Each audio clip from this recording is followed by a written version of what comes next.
अमित विशाल और आज का हमारा सेशन बहुत ही इम्पोर्टेंट होने जा रहा है।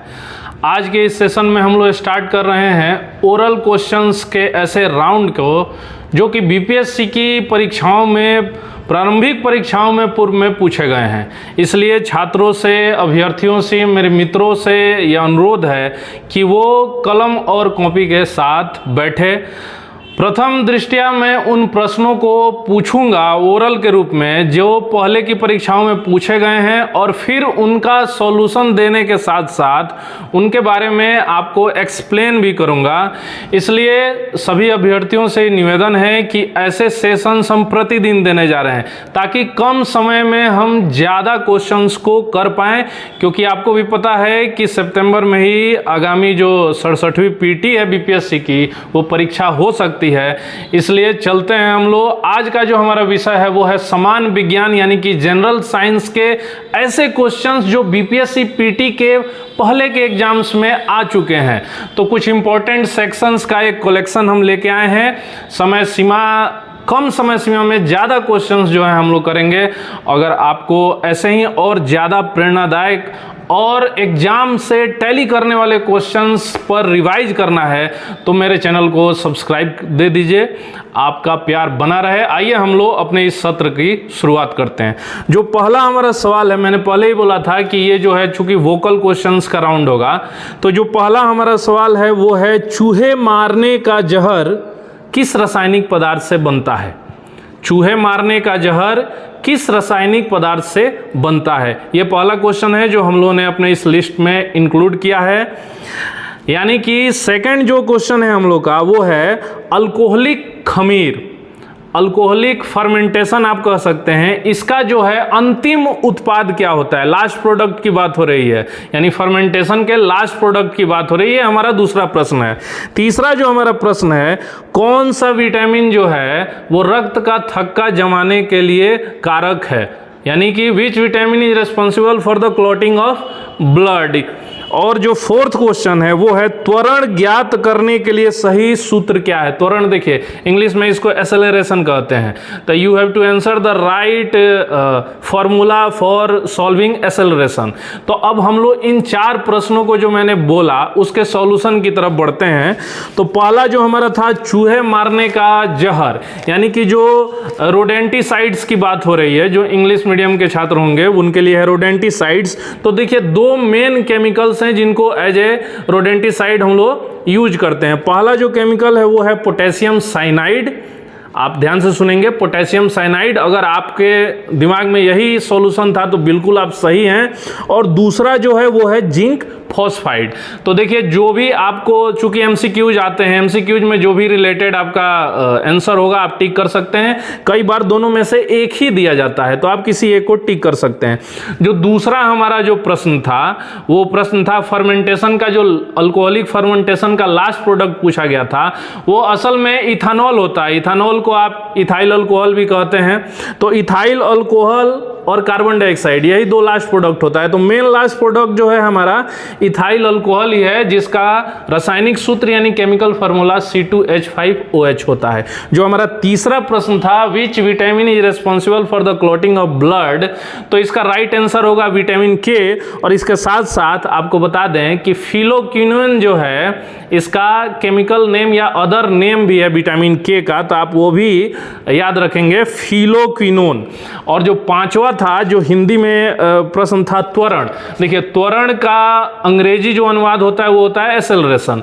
तो एक्सेलरेशन का आपका जो फॉर्मूला होता है वो होता है A = V-U/T। और V जो है वो फाइनल वेलोसिटी है, U इनिशियल वेलोसिटी और T फॉर टाइम। तो ये आपका सही जवाब होता है अगर आपने दिया है। तो हम लोग अब पांचवें प्रश्न की तरफ बढ़ रहे हैं। देखिए ये सेशन शुरू करने का एक ही मतलब है कि कम समय में ज्यादा से ज्यादा क्वेश्चन तक हमारी पहुंच हो सके। आप भी देखते रहें कि आप कई ऐसे सवाल हो सकते हैं जो आपके तैयारियों में चार चांद लगा देंगे। इसलिए आपको यह सेशन अगर पसंद आ रहा है तो लाइक कर देंगे और सब्सक्राइब कर ले चैनल। हम लोग डेली ऐसे प्रोवाइड करने जा रहे हैं। आज जनरल साइंस पे दिए, हो सकता है कल जनरल हिस्ट्री पे, एंशिएंट हिस्ट्री पे दें। तो आगे बढ़ते हैं हम लोग। क्वेश्चन नंबर जो 5 है, जिस तत्व के परमाणु में, ध्यान दीजिए, जिस तत्व के परमाणु में 2 प्रोटॉन, 2 न्यूट्रॉन और 2 इलेक्ट्रॉन हो उस तत्व की द्रव्यमान संख्या संख्या कितनी होती है। देखिए ये सवाल मेरे नहीं है, ये सवाल वही हैं जो बीपीएससी पीटी में पूर्व में पूछे गए हैं। तो आप बिल्कुल ही ये मत सोचिएगा कि मैं ये सवाल दे रहा हूँ, ये पूछे गए सवाल हैं और पूछे गए सवालों में से ही प्रश्न आते हैं, उनसे रिलेटेड आते हैं, तो ये काफ़ी हेल्पफुल होने वाला है। तो देखिए किस तत्व के परमाणु में, तो देखिए यहाँ एलिमेंट के एटम की बात हो रही है। अगर किसी तत्व के परमाणु में 2 प्रोटॉन 2 न्यूट्रॉन हो तो उनका जो है द्रव्यमान संख्या यानी मास नंबर आपको कैलकुलेट करना है। You have to calculate the mass number of that particular element which has 2 proton and 2 neutrons in his atomic structure. Okay, now time for question number 6। छठे प्रश्न की तरफ हम लोग बढ़ते हैं।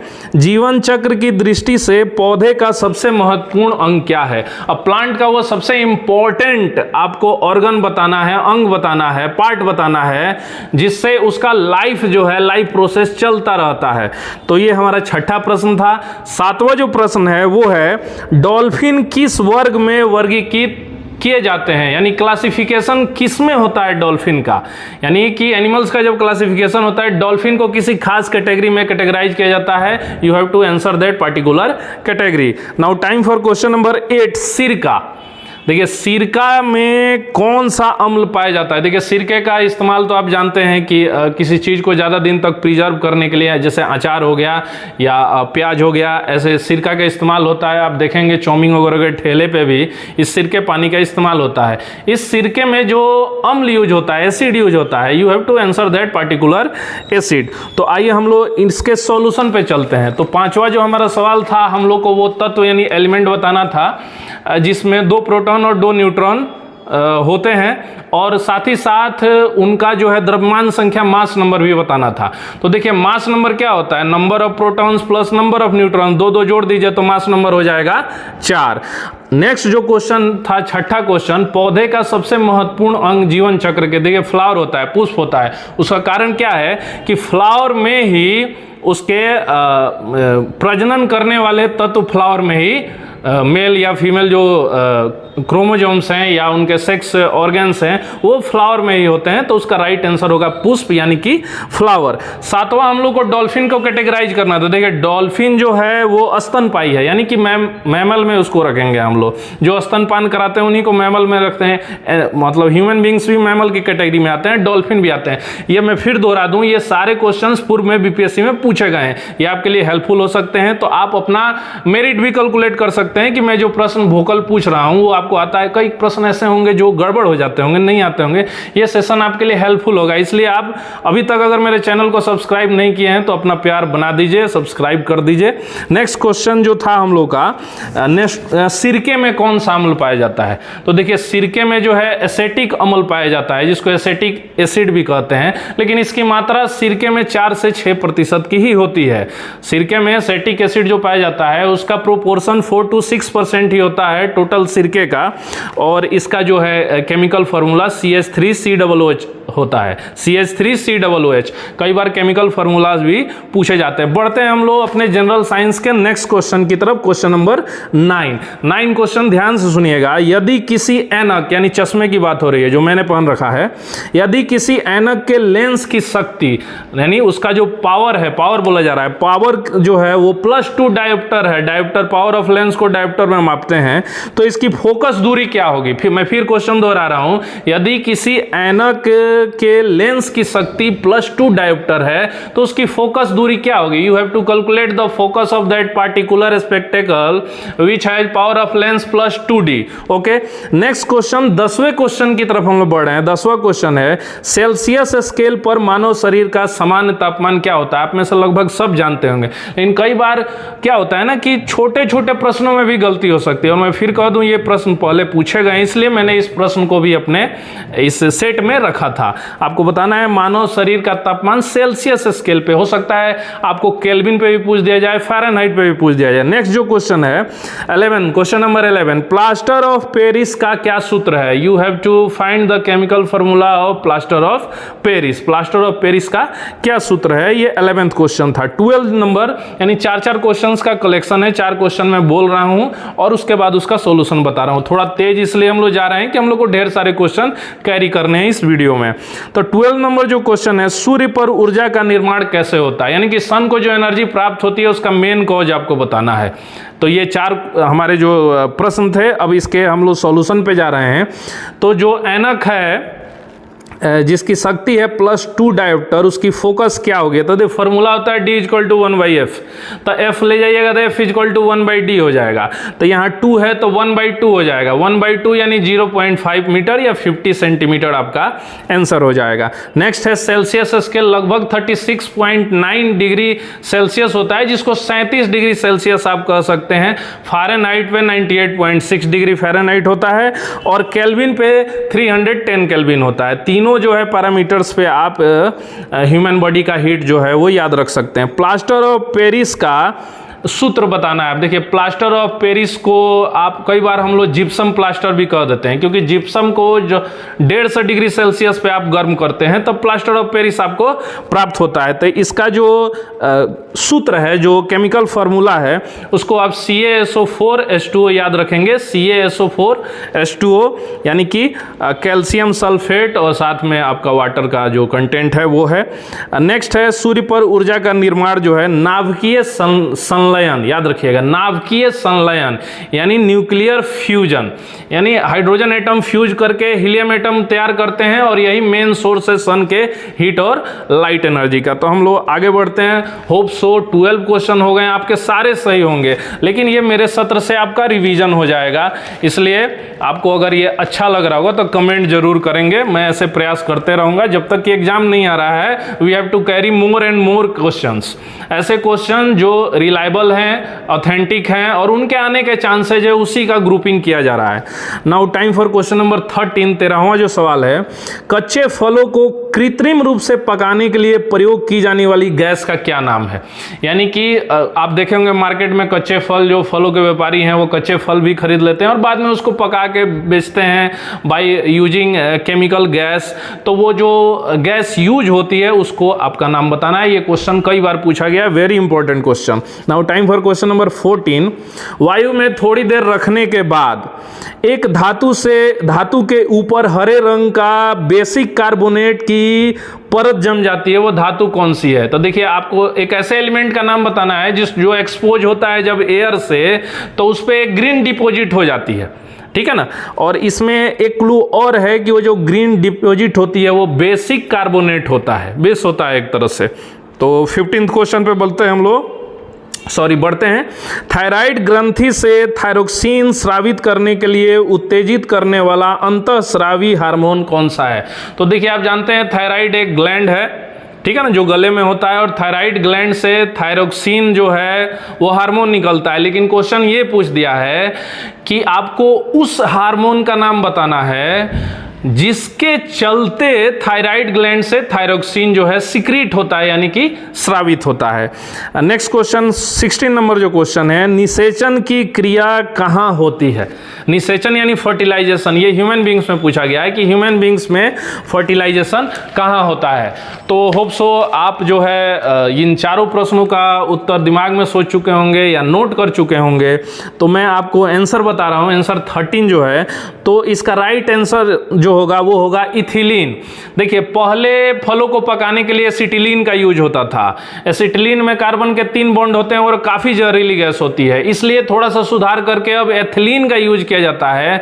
दोनों सेम फैमिली से हैं लेकिन इसमें कार्बन के 2 बॉन्ड होते हैं, तो राइट आंसर होगा एथिलीन गैस।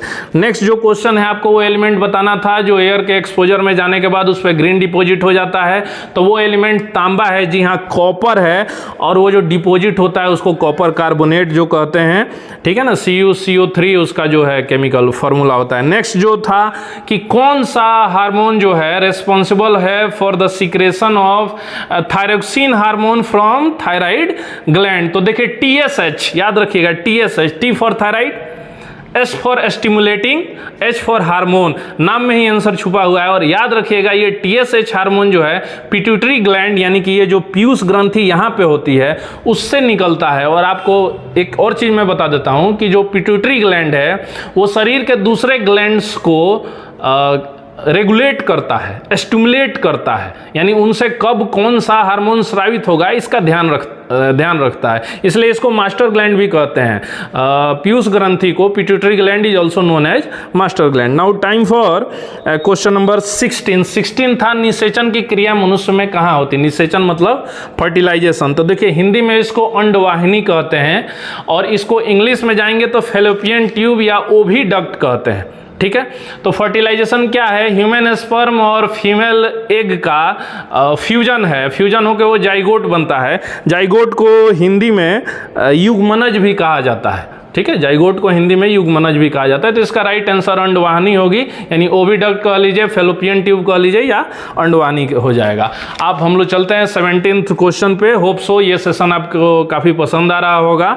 बने रहें हमारे साथ, अंत तक देखें और चैनल सब्सक्राइब कर दें प्लीज़, प्यार अपना बनाए रखें।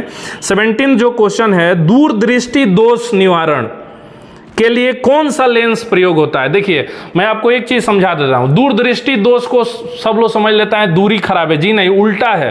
आप समझ लीजिए, दूरदृष्टि दोष अगर किसी व्यक्ति को है तो उसको नजदीक की चीजें ब्लर दिखती हैं, और निकट दृष्टि दोष है इसका मतलब उसको दूर की चीजें जो हैं ब्लर दिखती हैं। तो आपको यह बताना है कि कौन सा लेंस यूज होता है दूरदृष्टि दोष के निवारण के लिए, उसको ठीक करने के लिए।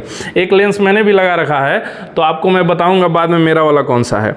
Now time for question number 18, रसायन उद्योग में कौन सा तेजाब मूल रासायनिक माना जाता है। देखिए जितने भी केमिकल फर्टिलाइजर्स बनाने वाले या केमिकल फैक्ट्रीज हैं उसमें एक ऐसा एसिड है जो कि बेसिक वर्क है उसका यूज होना ही है, आपको बस उसी का नाम बताना है। Now time for question number 19, धोने वाला सोडा यानी वॉशिंग सोडा, यानी कि जो धोबी यूज करते थे वॉशिंग पाउडर के पहले का इतिहास आप देखिएगा तो वो धोने वाले सोडे से ही डायरेक्ट कपड़ों को धोया जाता है। तो वॉशिंग सोडा का आपको रासायनिक नाम बताना है, यानी केमिकल नेम बताना है। और जो 20वां सवाल है वो ये है, पुरुष जीन संगठन होता है, सेक्स क्रोमोसोम ऑफ मेल बताना है आपको। पुरुष जीन संगठन क्या होता है, यानी सेक्स क्रोमोसोम्स ऑफ मेल क्या होता है, आपको ये बताना है। तो चलिए हम लोग जल्दी से सॉल्यूशंस पे चलते हैं। सबसे पहले क्वेश्चन नंबर 17 मैंने बोला था दूरदृष्टि दोष, यानी जिसका नजदीकी खराब होगा। तो जिसका नजदीकी खराब होगा उसको हिंदी में उसको उत्तल लेंस यानी कि कन्वेक्स लगाना होगा।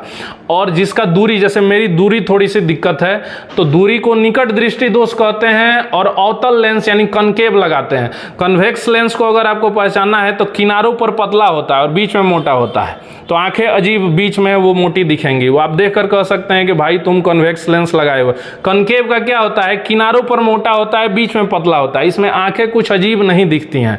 तो इसका राइट आंसर होगा कन्वेक्स लेंस यानी कि उत्तल लेंस। नेक्स्ट जो क्वेश्चन है, रसायन उद्योग में, देखिए रसायन उद्योग में H2SO4 यानी सल्फ्यूरिक एसिड, ये बेस अम्ल है, ये यूज होना ही होना है। नेक्स्ट जो हम लोग का 19 था, धोने वाला सोडा, इसको सोडियम कार्बोनेट कहते हैं, इसको सोडियम कार्बोनेट कहते हैं, और आप उसको NO2CO3 यूज कर सकते हैं। और एक चीज याद रखिएगा, अगर सोडियम बाइकार्बोनेट हो जाएगा तो वो खाने वाला सोडा है, वो बेकिंग सोडा में आ जाएगा। तो याद रखिए sodium carbonate washing soda, sodium bicarbonate खाने वाला सोडा। 20वां जो हम लोग का सेक्स, मेल सेक्स क्रोमोसोम यानी कि पुरुष जीन संगठन का बताना था। देखिए XY क्रोमोसोम होता है, और इसके साथ एक चीज क्लियर कर देते हैं कि पुराने जमाने से जो बात चली आ रही है कि बच्चा होगा या बच्ची होगी, इसको टोटली कह दिया जाता था ये इस महिला को केवल लड़की ही हो रही है, जबकि जो भी बायोलॉजी का स्टूडेंट है, विज्ञान का छात्र है, वो इस चीज को जानता है कि किसी औरत को लड़का होगा या लड़की होगी, ये टोटली मेल सेक्स क्रोमोसोम पे डिपेंडेंट है, क्योंकि फीमेल के पास तो दोनों जो हैं सेक्स क्रोमोसोम आपको XX ही होते हैं। ये मेल ही है जिसके पास XY क्रोमोसोम, राइट आंसर होगा XY, यानी कि जीन संगठन मेल का होगा XY। तो ये XX फ्यूज होता है तो गर्ल होती है, XY फ्यूज होता है तो बच्चा होता है, बेबी बॉय होता है। तो फिर कैसे दोष लगा देते हैं लोग महिलाओं के ऊपर। यानी विज्ञान का विद्यार्थी ये जानता है कि लड़का होगा कि लड़की टोटली पुरुष पे डिपेंडेंट है। अगर आपको ये सेशन अच्छा लगा है, लाइक कर दीजिए, कमेंट कर दीजिए, सब्सक्राइब कर दीजिए, शेयर कर दीजिए। कल हम लोग फिर से कुछ क्वेश्चंस लेके आएंगे, होप सो कम समय में आपको ज़्यादा ज्ञान देके जाएंगे। आपका दिन भला हो, शुभ रात्रि। ऐसे ही प्यार बनाए रखिए दीक्षा कॉम्पिटिटिव क्लासेज पर। मेरा नाम अमित विशाल हुआ, मैं आप सभी को प्रणाम करता हूँ। नमस्कार।